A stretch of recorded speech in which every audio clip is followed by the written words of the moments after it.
मत कहो आकाश में कोहरा घना है, ये किसी की व्यक्तिगत आलोचना है। ये दुष्यंत कुमार ने बहुत पहले लिखा था और हम लोग इसका मतलब शायद अब जाकर समझे। देखिए, जो कुछ हो रहा है, आप तो कानून बनाते हैं, संसद में बैठते हैं और अक्सर हमारे दिमागों में ये बात भर दी गई है कि जो गैर कानूनी चीज़ है वो गलत है।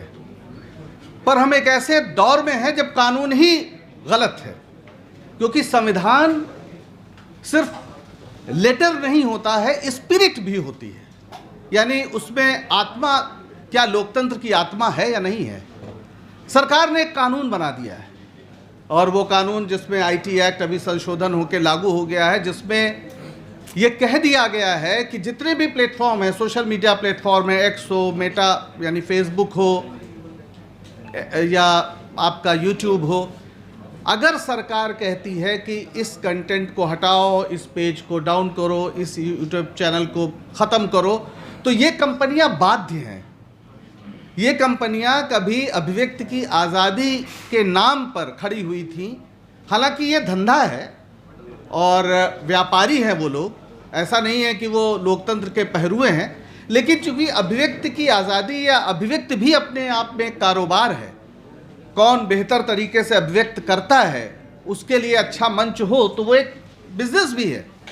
तो ये लोग ये सोचकर उसमें आए थे। लेकिन आज जो स्थिति है, एक तो जो लोग थोड़ा लड़ रहे थे, जैसे जब ट्विटर था तो उसके जो पुराने मालिकान थे उन्होंने कुछ कोशिश की, लेकिन उसे एलन मस्क ने खरीद लिया और फिर ट्रंप के पक्ष में पूरा इस्तेमाल किया। तो वहाँ पर एक अलग गंदगी चल रही है। दिक्कत क्या है कि भारत में हम लोग जो कभी तमाम मुख्य धारा मीडिया में काम करते थे, मैं अपना उदाहरण संक्षिप्त में ये आपको बताना चाहता हूँ। मैं 2014 तक टीवी में लंबे समय तक रहा। 2015 में मैं वहाँ से निकाला गया। मैं IBN 7 का एसोसिएट एडिटर था, बर्खास्त किया गया, ये मुझे मेडल मिला। तो क्योंकि मुकेश अंबानी की कंपनी ने उसको टेक ओवर कर लिया था और ये स्पष्ट हो गया था कि जो लोग भी पुराने तरह की पत्रकारिता करना चाहते हैं, यानी 2014 के पहले की पत्रकारिता करना चाहते हैं, 2014 के पहले आपकी पत्रकारिता अगर आपको याद हो तो आप 24 घंटे इस सरकार के खिलाफ, आप लोग तो, हम सारे लोग रामलीला मैदान में खड़े थे और भ्रष्टाचार के जो भी मुद्दे थे वो आज गलत सही साबित हो रहे हैं, वो अलग बात है। लेकिन अगर CAG ने कोई रिपोर्ट दी थी तो हमारा ये अधिकार था कि हम उसको लगातार दिखाते थे और अगर सड़क पर जनता उतरी थी तो हमारा फर्ज था कि उसको बताएं। आज स्थिति यह है कि CAG की रिपोर्ट या CAG जैसी कोई संस्था इस देश में है, हम क्या इस बात को जानते भी हैं? कोई रिपोर्ट नहीं आनी है, कोई सवाल नहीं उठना है। हम लोग उस पीढ़ी के लोग हैं, जब हमने देखा, संजय भाई से मेरी पहली मुलाकात हुई, मैं स्टार न्यूज़ में था, मुझे पता चला कि एक नौजवान नेता है सुल्तानपुर में जो विश्व हिंदू परिषद के त्रिशूल वितरण के खिलाफ गीता का वितरण कर रहा है लोगों के बीच में। बहुत पुरानी कहानी है। तब ये आम आदमी पार्टी बनी भी नहीं थी, ये 2005 के आसपास की बात है भाई साहब, आपको याद ही होगा। मैं बनारस में था, OB वैन तब ट्रक टाइप होती थी, मैं भागा भागा वहां गया क्योंकि मुझे लगा ये गंभीर बात है। सुल्तानपुर यानी अवध क्षेत्र में जहां बहुत ज़बरदस्त सांप्रदायिक उन्माद पैदा करने की कोशिश हो रही है, वो कौन नौजवान है जो इस तरह की बात कर रहा है, जो हिंदुओं को उनके धर्म का मर्म याद दिला रहा है। धृत क्षमा दमोस्तेयम शौचम इंद्रिय निग्रह धीर विद्या सत्यम अक्रोधा दशकम धर्म लक्षणम। इसमें कहीं क्रोध और उन्माद, नफरत, इस सब की कोई गुंजाइश नहीं है। तो कौन है वो व्यक्ति? और मैं वहां से भाग के गया और मैंने स्टोरी की कि वो है संजय सिंह। तो ये थी पत्रकारिता, जहां भी जनता की बात हो रही हो, जनता के रहे थे मोहम्मद सफ़ी। हाँ, मोहम्मद सफ़ी गीता बांट रहे थे। सोचिए ये गंभीर, मतलब किस दौर से हम लोग आए हैं कि हमें, मैं अखबार में भी था, अमर उजाला में, तो हमें बाईलाइन ही तब मिलती थी जब किसी सरकार की बड़े घोटाले को हम सामने लाएं या किसी अफसर की चोरी को हम पकड़ें, उसी दिन हमें बाईलाइन मिलती थी। बाईलाइन मिलने का एकमात्र कसौटी यही थी कि आप इस सरकार को कितना असहज करते हैं, क्योंकि आप जानते हैं पत्रकारिता उसी को कहते हैं जिसे बताने, छापने पर कोई रोकना चाहे। बाकी सब PR है, बाकी सब प्रचार है। पत्रकारिता वही है जिसे बताने से रोका जाए, और इस बात को सबसे ज़्यादा अच्छे तरीके से कोई व्यक्ति समझता है तो वो है इस देश के प्रधानमंत्री नरेंद्र मोदी। उनसे एक बार पूछा गया था कि जब गुजरात में हिंसा हुई थी तो आपको अफसोस है बतौर मुख्यमंत्री, आप क्या नहीं कर पाए? तो उन्होंने कहा कि हाँ, मैं मीडिया मैनेज करने में नाकाम रहा। और बिल्कुल ये बात वो समझ रहे थे। 2014 में जब चुनाव हो रहा था तो हमारे संपादक रहे स्टार न्यूज़ में, एबीपी जो बाद में हुआ, शाजी जमा, उन्होंने एक इंटरव्यू लिया। तो मीडिया के बारे में कोई बात हुई तो नरेंद्र मोदी ने कहा कि अगर मीडिया डर जाए तो वो मीडिया कहलाने लायक नहीं है, वो लोकतंत्र के लिए घातक है। और मेरी निगाह में पूरे इतिहास में यही वो सच बात उन्होंने कही थी। और चूंकि इस बात पर उन्हें यकीन है कि लोकतंत्र के लिए मीडिया जरूरी है और वो लोकतंत्र पर यकीन नहीं करते हैं, इसलिए मीडिया का नाश करना, उसकी हत्या करना उनका सबसे बड़ा प्रोजेक्ट है। और इसीलिए उन्होंने इस देश के जितने भी बड़े मीडिया संस्थान थे, वो पहले भी व्यापारी थे, आज भी व्यापारी हैं। फर्क क्या है? फर्क ये है कि पहले वो सरकार के खिलाफ बोलते थे तो उन्हें यह डर नहीं था कि उनके विज्ञापन रुक जाएंगे या उन पर कोई कार्रवाई होगी। अब ये डर है कि अगर कुछ बोला तो कार्रवाई होगी, आपके खिलाफ कुछ भी हो सकता है। और इसलिए जो सिर्फ व्यापारी थे उन्होंने सबसे पहले दंडवत किया। पत्रकारों ने दंडवत नहीं किया, उनके मालिकों ने दंडवत किया। तो जब मालिक दंडवत कर गए तो उसके बाद आप जैसे लोग, तमाम लोग सड़कों पर आ गए। सोशल मीडिया का आपको एक सहारा मिला और आपने सोचा कि नहीं, सच्चाई बताना जरूरी है। क्योंकि जैसे शरीर में आपके हीमोग्लोबिन की कमी हो जाए तो आप कमजोर हो जाएंगे, आपका प्रतिरक्षा तंत्र कमजोर हो जाएगा और आप बीमारी से लड़ नहीं पाएंगे।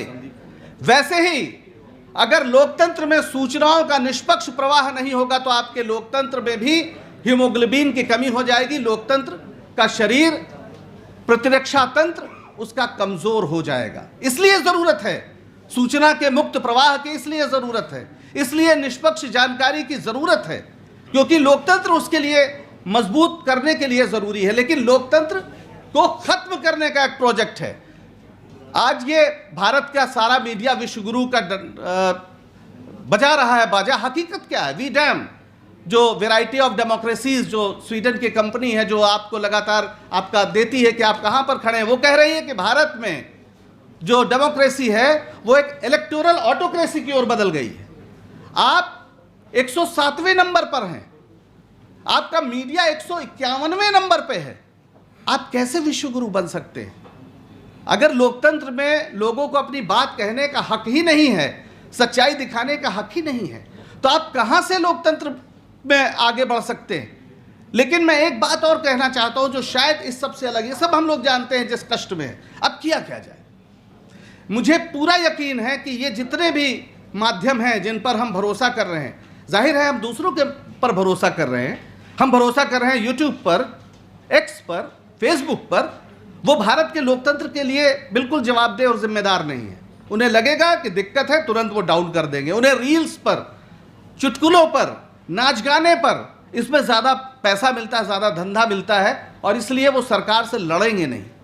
हमारी समस्या ये है कि हमारे पास जो प्लेटफॉर्म है उस पर दुनिया भर का जो कॉरपोरेट है उसका कब्जा है, वो हमारा प्लेटफॉर्म नहीं है। ऐसा नहीं है कि हमारे पास एक मशीन है, वो भी हमें वहीं से मिली है, जैसे आप ये मोबाइल कह रहे हैं। अगर सचमुच लोकतंत्र होता तो ये बहुत अच्छी बात होती कि हर व्यक्ति पत्रकार हो रहा है, लेकिन नियंत्रित करना उनके हाथ में है।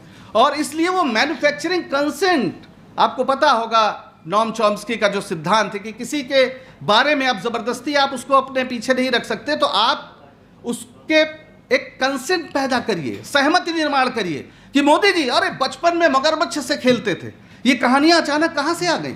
हमें बताया गया ना। इस तरह की तमाम कहानी की 56 इंची सीना है, ये तो कुछ भी कर सकते हैं, ये तो महामानव हैं, ये तो सीधे अवतारी पुरुष हैं। इस पर कोई सवाल 2014 के पहले कोई नेता ऐसी बात करता तो उस पर रात दिन चुटकुले तो बनते ही, व्यंग तो होता ही। मुझे मतलब लोग मजाक उड़ाते। मैंने पिछले दिनों एक पुराना वीडियो देखा, सोनी टीवी पे शायद कपिल शर्मा शो ही रहा, जहां पर रघुवीर यादव गाना गा रहे थे कि सखी सैया तो बहुते कमात है, महंगाई डायन मार जात है। ये सोनी टीवी पर चल रहा था, जो जो मनोरंजन के लिए था, ये उस दौर में हम लोग आए थे, क्योंकि उस समय की सरकारें ये मानती थी कि हक है। पंडित नेहरू ने इस देश में लोकतंत्र की नींव रखने से पहले 1938 में मॉडर्न रिव्यू में जब वो तीसरी बार अध्यक्ष चुने गए कांग्रेस के, तो उन्होंने एक आर्टिकल लिखा कौटिल्य के नाम से, और उसमें कहा कि ये नेहरू तानाशाह हो सकता है, इस पर नजर रखो, ये तीसरी बार बना है। यानी तानाशाही इस देश में संभव ना हो, इसके खिलाफ इस देश में जो लोकतंत्र के लड़ाई लड़ने वाले, स्वतंत्रता की लड़ाई लड़ने वाले थे, वो पहले दिन से सजग थे। इसलिए मैं एक बात कहना चाहता हूँ, वो बात यह है, जुनून फिल्म याद आती है जिसमें नसीरुद्दीन शाह बहुत दुखी होकर कहते हैं, जावेद भाई हम दिल्ली हार गए। तो हे पत्रकारों, आप पत्रकारिता की लड़ाई हार चुके हो। अब सवाल है हो क्या? आप इसलिए हार चुके हो कि इस देश में लोकतंत्र की लड़ाई कमजोर पड़ गई है। पत्रकारिता आप तभी कर सकते हैं जब लोकतंत्र होगा, और इस देश की सत्ता ने तय कर लिया है कि उसे एक आदेश पालक समाज चाहिए, यानी जहां पर अगर आप जरा सा भी उसके खिलाफ बोले तो सीधे सीधे आपको देशद्रोही कह के यूएपीए के तहत जेल में डाल दिया जाए, आप पर कोई भी आरोप लगाकर जेल में डाल दिया जाए। संजय भाई हो आए हैं। तो आप सोचिए कि अब ये लड़ाई, जब हम विपक्ष की बात कहते हैं, विपक्ष के परिसर में केवल राजनीतिक दल नहीं होते हैं। विपक्ष के परिसर में यानी जो इस देश की सत्ता पर अंकुश लगाने की शक्तियां हैं, चाहे वो संवैधानिक संस्थाएं, न्यायपालिका हो, चाहे वो विपक्षी दल हो, और चाहे वो मीडिया हो। तो जो चौथे खंभे की लड़ाई थी, अब वो चौथे खंभे की लड़ाई नहीं है। अब वो इस देश के एक बड़ी लड़ाई का हिस्सा बने। यानी जब तक आप लोकतंत्र को रिस्टोर नहीं कर पाएंगे, तब तक आप अपनी पत्रकारिता नहीं कर सकते हैं। तो इसलिए अब क्या हो, अब इसलिए सिर्फ मैं बहुत गंभीरता से बात कहना चाहता हूं। पत्रकारों को बड़ी आसानी से कह दिया जाता है, संजय भाई, बड़ी आसानी से पत्रकारिता को कह दिया जाता है कि इनका राजनीति से कोई लेना देना नहीं, इनका सरकारों से कोई लेना देना नहीं। लेकिन जब देश की संप्रभुता गुलामी का खतरा हो जाए, जब इस देश की संप्रभुता गिरवी हो जाए, जब इस देश की आज़ादी पर खतरा हो जाए, लोकतंत्र पर खतरा हो जाए, तो हमें ये सीमा रेखा लांघनी होगी। हमारे सबसे बड़े आदर्श गणेश शंकर विद्यार्थी हैं। गणेश शंकर विद्यार्थी क्या थे? प्रताप अखबार कानपुर में चलाते थे, गांधी जी के भी प्रिय थे, और भगत सिंह उनके यहां काम करते थे। वो निष्पक्ष नहीं थे, वो उपनिवेशवाद के खिलाफ संघर्ष के अगुआ सिपाही थे। और 1930 में जब नमक आंदोलन चला तो कांग्रेस के यूपी यानी संयुक्त प्रांत उस समय था, उसके डिक्टेटर थे, यानी अध्यक्ष थे। मेरा यह कहना है कि अब पत्रकारों, आपको ये गांठ बांध लेनी चाहिए, जितना भी आपके पास संभावना हो, इस सरकार को उखाड़ फेंके बिना अब इस देश में पत्रकारिता नहीं हो सकती। ये बहुत आपको हो सकता है बहुत पत्रकार इस बात को सुन के उन्हें बुरा लगे, लेकिन कर लीजिए पत्रकारिता। नहीं कर पाएंगे, क्योंकि ये सरकार ने तय कर लिया है कि नमक और रोटी खा रहे हैं, ये खबर भी अगर जो मध्याह्न भोजन की खबर दिखाओगे तो जेल जाओगे, जैसा उत्तर प्रदेश में हुआ मिर्जापुर में, और उस नौजवान की बाद में जान चली गई। हो सकता है वो इलाज ना करा पाया हो। किन तनावों में नौजवान काम कर रहे हैं। पवन जायसवाल, उसने यही बताया था कि नमक और रोटी दी जा रही है और मध्याह्न भोजन में घोटाला हो रहा है। ये जो हिंदू हृदय सम्राट अपने को बोलते हैं, पवन जायसवाल भी हिंदू ही था ना, उसके पिता भी हिंदू थे, माँ भी हिंदू थी, उसके बच्चे भी हिंदू ही हैं, अनाथ हो गए। तो मैं आज ये कहना चाहता हूं कि अगर आप पत्रकारिता कर पा रहे हैं, आपको कोई चिंता नहीं है, आपको लग रहा तो आपको मुबारक हो। लेकिन अगर आपको लग रहा है कि पत्रकारिता नहीं हो पा रही है, पत्रकारिता की तमाम संभावनाओं का नाश कर दिया गया है, तो अब हमें विपक्ष के साथ मूल्य आधारित एकता बनानी होगी और खुद को मानना होगा कि हम विपक्ष के परिसर के एक हिस्से हैं। इस देश में लोकतंत्र की लड़ाई में हमें शामिल होना होगा। है नहीं शमशीर अपने हाथ में तो क्या हुआ, हम कलम से ही करेंगे कातिलों के सर कलम। बहुत बहुत धन्यवाद।